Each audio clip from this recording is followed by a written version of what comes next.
अस्सलाम वालेकुम, welcome back. आज हम जिस टॉपिक को डिस्कस करेंगे वो है बायोसिंथेसिस ऑफ ग्लिसरोलिपिड या ग्लिसरोलिपिड्स इन प्लांट्स। प्लांट्स में ग्लिसरोलिपिड जिनमें ग्लिसरॉल मौजूद होता है वो कैसे बनते हैं, क्योंकि ग्लिसरॉल या ग्लिसरोलिपिड की बेसिकली हम इस लेक्चर में दो टाइप्स को मेनली डिस्कस करेंगे। पहली जो है वो तो सिंपल फास्फोलिपिड हैं जो कि मेम्ब्रेन्स में पाई जाती हैं, तो उनका बनाना भी निहायत ही अहम है। तो उनकी सिंथेसिस जो कि हमने पीछे फैटी एसिड की सिंथेसिस तो पढ़ी थी, तो उससे आगे हम उसी तरतीब को आगे लेके चलते हुए ग्लिसरोलिपिड्स की बात करेंगे। तो इसके अलावा एक और है ग्लिसरोलिपिड, ये हैं एक्चुअली उनमें गैलेक्टोलिपिड्स शामिल हैं, तो उनकी हम बात करेंगे। सबसे पहले हमारे पास हैं ग्लिसरोलिपिड्स की अगर बात करें तो ग्लिसरॉल है एक, जिसमें 3 कार्बन हैं और तीनों के साथ एक हाइड्रोक्सिल ग्रुप होता है। तो यहाँ पे अगर ट्राईइथाइल ग्लिसरॉल या जिनको हम फैट्स या ऑयल कहते हैं, बेसिकली वो हमने पीछे पढ़ा हुआ है। तो इनमें भी 3 ही OH जो हैं उनको यानी कि रिप्लेस किया गया है एक एसाइल ग्रुप से। एसाइल ग्रुप कैसे ज्वाइन किया हुआ है, यहाँ पे एक एस्टर बनाए हुए है, एक ऑक्सीजन लिंक है और साथ कार्बोक्सिल ग्रुप है। और अगर इस ग्रुप की हम बात करें, एक लॉन्ग चेन या कोई भी चेन हो, अल्काइल चेन आर जिसे डिनोट करते हैं, और ये साथ कार्बोक्सिल ग्रुप अटैच हो, तो इसे हम इतने ग्रुप को क्या नाम देते हैं, एसाइल ग्रुप। तो यहाँ पे 3 एसाइल ग्रुप अटैच हैं, तो इसे हम ट्राई एसाइल ग्लिसरॉल कह रहे हैं। ये भी सिंथेसिस हो सकती है इनकी। उसके अलावा दूसरी जो चीज़ हमने बात की है कि फास्फोलिपिड, जिसमें 2 तो एसाइल ग्रुप हैं ही हैं फर्स्ट एंड सेकंड कार्बन पे, लेकिन थर्ड पे एक फास्फेट ग्रुप है। यहाँ तक भी फास्फोलिपिड ये कहलाएगा, लेकिन इसको सिंपलेस्ट कहेंगे फास्फोलिपिड, जो कि फास्फोटिडिक एसिड भी कहलाता है। उसके साथ साथ कोई भी साथ बेस अटैच है, नाइट्रोजनस बेस, जिसमें एक्चुअली नाइट्रोजन है, जहाँ पे कोलिन लिखी हुई है, सीरीन भी हो सकती है, काफ़ी और भी हैं। तो अगर ये साथ अटैच हों तो फिर हम इन्हें फास्फोलिपिड ही कहते हैं, लेकिन यहाँ पे अगर कोलिन आ गई है तो फास्फोटिडिक एसिड को के लिए फास्फोटिडाइल और फिर साथ कोलिन, या इसका दूसरा नाम लेसिथिन भी कहते हैं। एक्चुअली ये जो कोलिन है, इसके लिए ये 7 फैटी एसिड तो चेंज हो सकते हैं ना, ये R1 और R2 की जगह कोई भी चेंज आ सकती है, 18 कार्बन वाला आ सकता है, 16 कार्बन वाला आ सकता है, ज़्यादातर आते यही हैं, वैसे भी होते हैं। तो फैटी एसिड चेंज होंगे तो उसके हिसाब से ये लेसिथिन्स की डिफरेंट बनेंगी, पार्ट स्पीशीज़ कह सकते हैं या किस्में। उसके बाद सिंथेसिस स्टार्ट कैसे होनी है, ग्लिसरॉल कहाँ से आएगा। तो ग्लिसरॉल एक्चुअली यहाँ पे डायरेक्ट नहीं आता, यहाँ पे किस फॉर्म में आता है, ग्लिसरॉल 3 फास्फेट की form.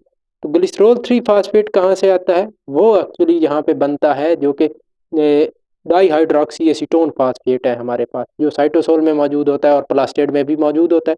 Di hydroxy acetone phosphate जो कि ग्लाइकोलाइसिस में भी बन रहा होता है, या ग्लूकोनियोजेनेसिस में वापस ग्लूकोज वगैरह बनाने में मदद दे रहा होता है। उसके अलावा ये मुख्तलिफ सारे मेटाबॉलिज्म, कार्बोहाइड्रेट्स के मेटाबॉलिज्म में ये इन्वॉल्व है, तो ये तो एक्सेस अमाउंट में हमारे पास अवेलेबल है। तो इससे एक एंजाइम मौजूद होता है जो कि दोनों साइटोसोल में भी पाया जाता है और उसके अलावा स्ट्रोमा या जिसे हम प्लास्टिड का स्ट्रोमा या प्लास्टिड के अंदर पाया जाता है। कौन सा एंजाइम है, di hydroxy acetone phosphate reductase. Di hydroxy acetone phosphate को रिड्यूस करेगा, कार्बोनाइल कार्बन या कार्बोनाइल ग्रुप जो मौजूद है उसको चेंज कर देगा, किस फॉर्म में, अल्कोहल फॉर्म में या हाइड्रोक्सिल ग्रुप से। तो यहाँ पे ये ग्लिसरॉल 3 फास्फेट बन गया है। अब इससे आगे चलनी है सिंथेसिस। तो 2 किस्म की हमने बात की थी कि जो फैटी एसिड हैं वो सिंथेसाइज होकर आ रहे हैं, उनकी मॉडिफिकेशन जनाब बाहर हो रही है, किसमें, एंडोप्लाज्मिक रेटिकुलम के मेम्ब्रेन में। लेकिन हमने ये भी साथ बात की थी कि जो हमारे पास हैं लिपिड्स या ग्लिसरोलिपिड्स, जिनकी असल में हम बात कर रहे हैं, ये क्या है, मेम्ब्रेन्स में बनते हैं, किसमें, प्लास्टिड के मेम्ब्रेन्स में भी बनती हैं। प्लास्टिड के मेम्ब्रेन में जो चीज़ का होती है इन्वॉल्व, वो क्या है, डाई हाइड्रोक्सी एसीटोन फास्फेट। तो ग्लिसरॉल 3 फास्फेट बन गया। अब क्या है, अब अल्कोहल जो ऊपर मौजूद हैं इनको रिप्लेस करना है इसाइल ग्रुप से। तो इसाइल ग्रुप कहाँ से आएगा, जो कि फैटी एसिड, असल में हम उसे नाम दे सकते हैं कि वो फैटी एसिड है। फैटी एसिड कहाँ से आएगा, वो इसाइल ACP के फॉर्म में आएगा। ये एक चीज़ याद रखनी है यहाँ पे, क्योंकि हमने पीछे सिंथेसिस जब पढ़ी थी फैटी एसिड की तो वो ACP के साथ अटैच था, किसमें, प्लास्टिड के अंदर। बाहर की बात नहीं हो रही, बाहर की बात बाद में आएगी, ये अभी प्लास्टिड के अंदर की बात है। तो प्लास्टिड के अंदर इसाइल ACP की फॉर्म में मौजूद थे फैटी एसिड। तो फर्स्ट कार्बन पर ये 7 कुछ चीज़ें लिखी हुई हैं रेड कलर में।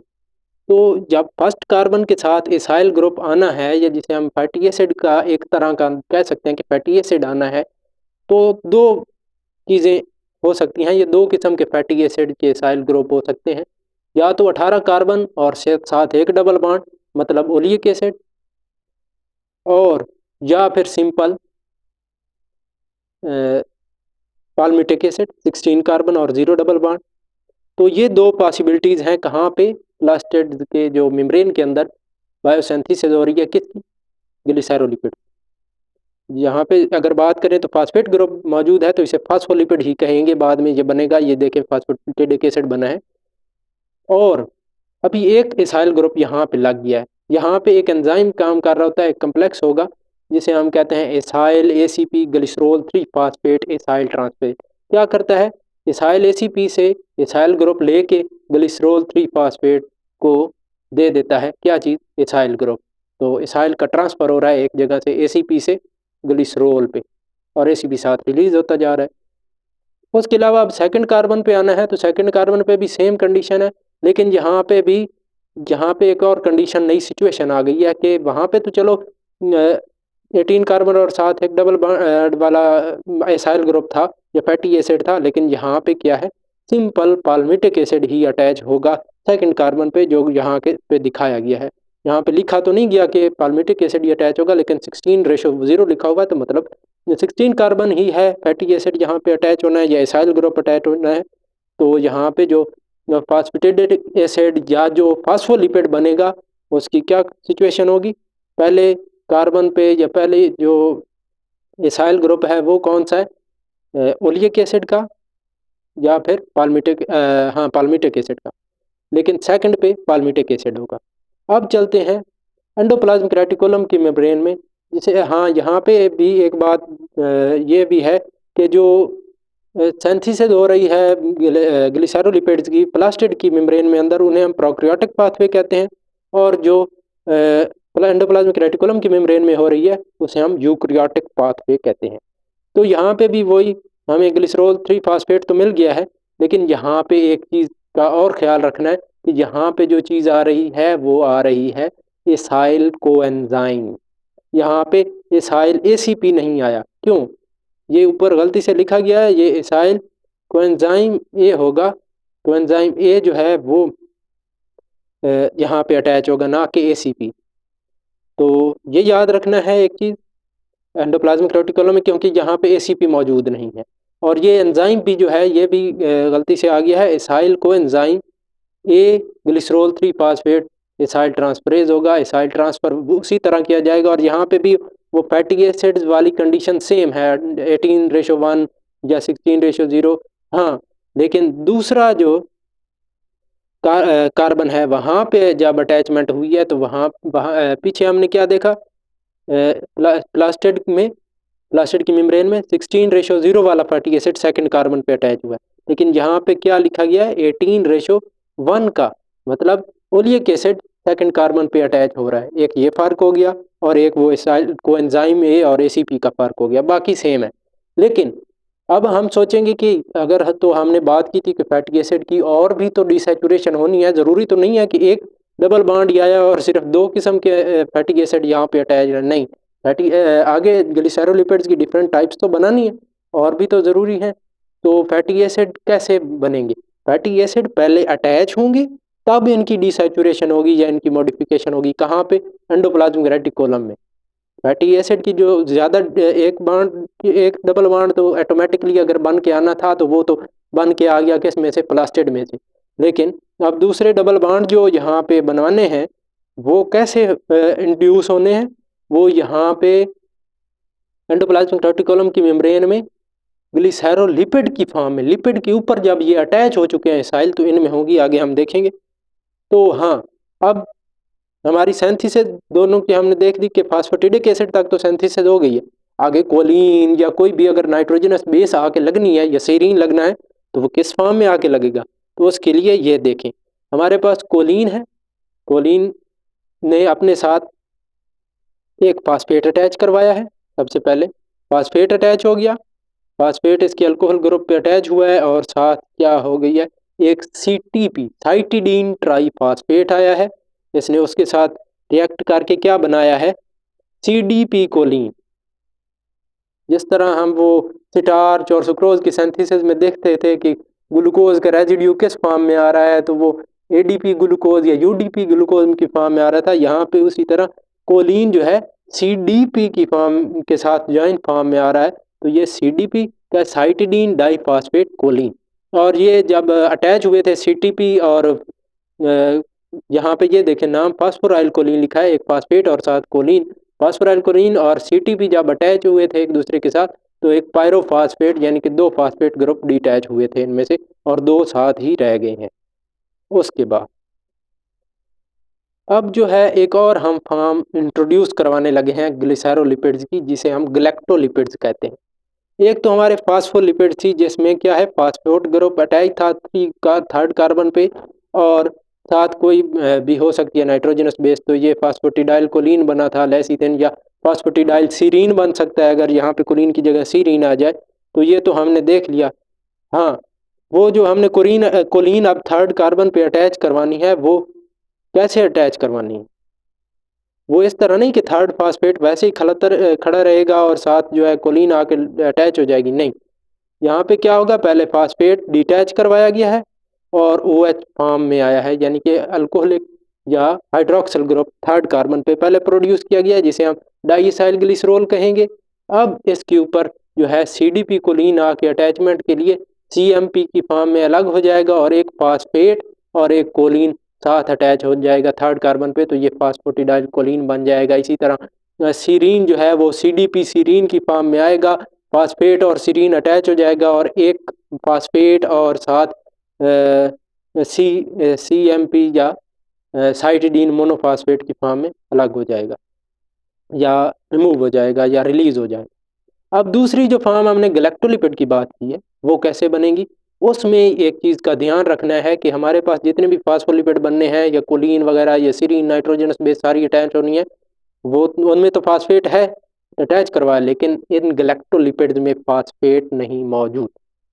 ये एक चीज़ याद रखनी है। उसके अलावा यहाँ पे भी यहाँ पे कोलिन वगैरह या नाइट्रोजनस बेसिस किस फॉर्म में आ रही थी, CDP कोलिन, यानी कि साइटिडीन डाइफॉस्फेट कोलिन या साइटिडीन डाइफॉस्फेट एक साथ नाइट्रोजनस बेस ला रहा था। लेकिन यहाँ पे गैलेक्टोज जो है, गैलेक्टोज असल में अटैच होना है तब गैलेक्टोलिपिड्स बनने हैं।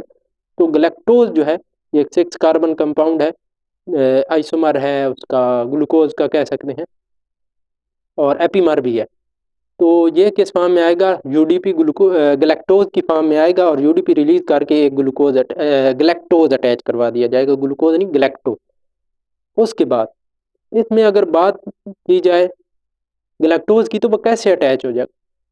ये जो UDP गैलेक्टोज की फॉर्म में आया है, इसकी 1st कार्बन पे UDP जो अटैच है, यही 1st कार्बन के जरिए ये कहाँ पे अटैच होगा, इस 3rd कार्बन पे हाइड्रोक्सिल के साथ रिएक्ट करके जो है कंडेंसेशन होगी इसका या इसके साथ ये जुड़ेगा और क्या बनाएगा, गैलेक्टोज एक साथ अटैच हो गया है 1st कार्बन के जरिए और UDP रिलीज हो गया है, तो ये क्या कहलाएगा, MGDG mono galactose di acyl glycerol. पहले और दूसरे कार्बन पे एसाइल है, 3rd कार्बन पे ये एक गैलेक्टोज है, तो इसीलिए इसे mono galactose di acyl glycerol.